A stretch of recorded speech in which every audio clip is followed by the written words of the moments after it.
حبيبي يا محمد أتيت بالسلام والهدى محمد حبيبي يا محمد. Pada pagi itu, matahari bersinar indah.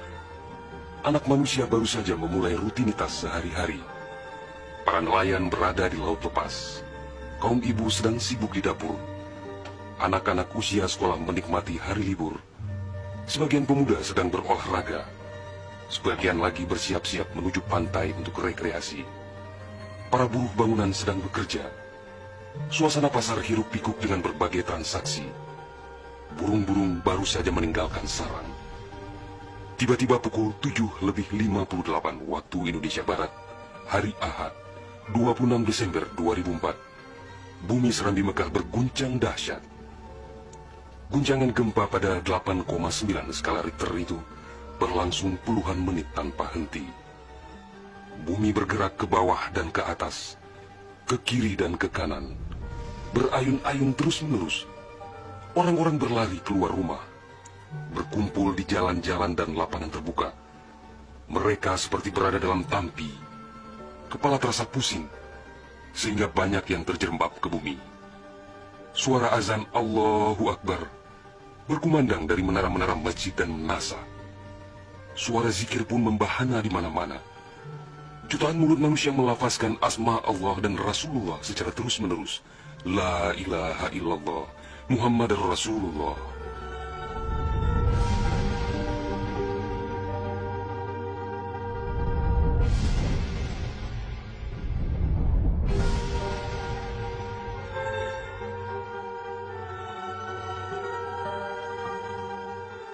Seusai gempa dahsyat itu, sebagian orang pergi untuk melihat-lihat situasi.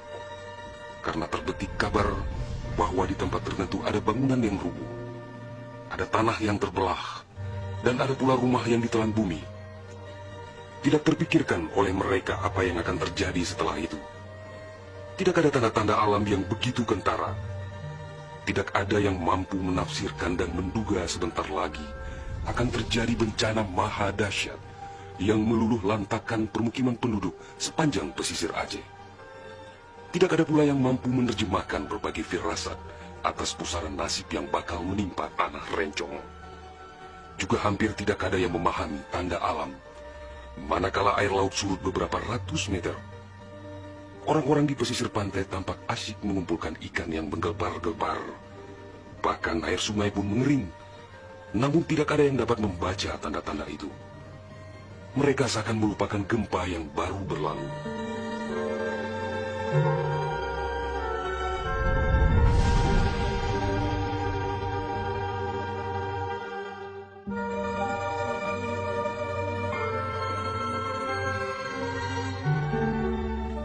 Di berbagai tempat, orang-orang sibuk memperbincangkan gempa sangat dahsyat itu yang belum pernah mereka alami.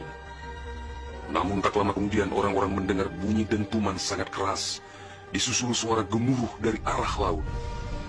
Bunyi dentuman itu terdengar sepanjang pesisir Aceh Besar, Banda Aceh, Aceh Jaya, Aceh Barat dan Nagan Raya. Orang-orang mengira itu adalah bunyi bom. Memang sebelumnya sering terdengar bunyi bom yang menghiasi kehidupan orang Aceh ketika itu, karena Aceh dalam situasi konflik bersenjata. Orang-orang pun bertanya dalam hati, mengapa masih ada pihak yang tega berperang dalam suasana yang begitu menakutkan? Orang-orang mengira pagi itu hanya sekedar gempa. Mereka sama sekali tidak menduga bahwa bunyi dentuman keras tersebut adalah akibat patahan lempengan bumi yang berpusat di Samudra Indonesia, sekitar 149 km sebelah selatan Calang Aceh Jaya. Dan itulah penyebab gempa. Di samping kehendak Allah pemilik alam semesta, belum sempat mereka bernafas lega akibat gempa.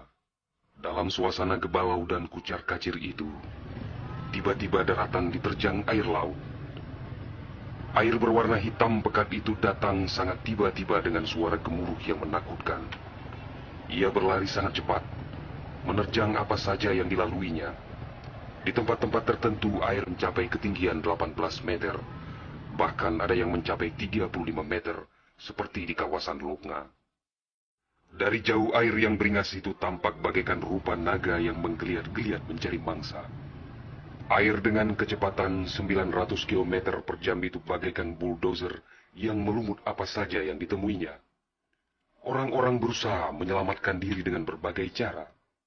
Namun hampir semua orang, hewan-hewan, benda-benda, rumah, lakbatat kaye bate, digulung air itu tanpa kecuali. Semua wilayah yang dilaluinya pun hancur berkeping-keping. Air laut yang datang menyamai kecepatan pesawat terbang itu, ternyata namanya tsunami. Kekuatannya memang luar biasa.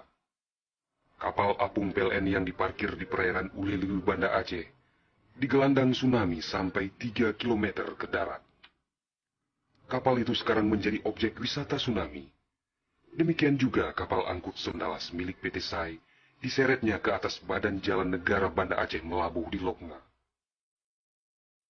Kapal-kapal nelayan ukuran besar yang diparkir pelabuhan ikan di Lampulo, Banda Aceh, banyak yang terdampar ke pusat kota.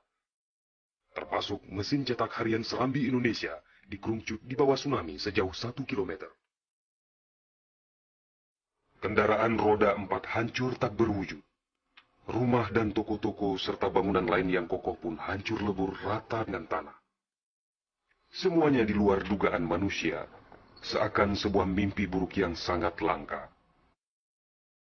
Setelah kira-kira 15 menit air laut itu beraksi, suasana pesisir Aceh pun lengang, sunyi, sepi, senyap, dan hening yang tak bisa dilukiskan dengan kata-kata. Sebagian besar permukiman penduduk rata dengan tanah, seakan instrumen talian kehidupan telah berakhir sampai di sini. Ratusan ribu orang nelangsa, teduk tesepuh, telok menjaro, teingat kedro hana ledaya, atau terduduk lunglai bersilang tangan, mengingat nasib tiada berdaya. Tsunami yang diakibatkan gempa tektonik itu juga melanda Malaysia, Thailand, India, Maladewa, Sri Lanka,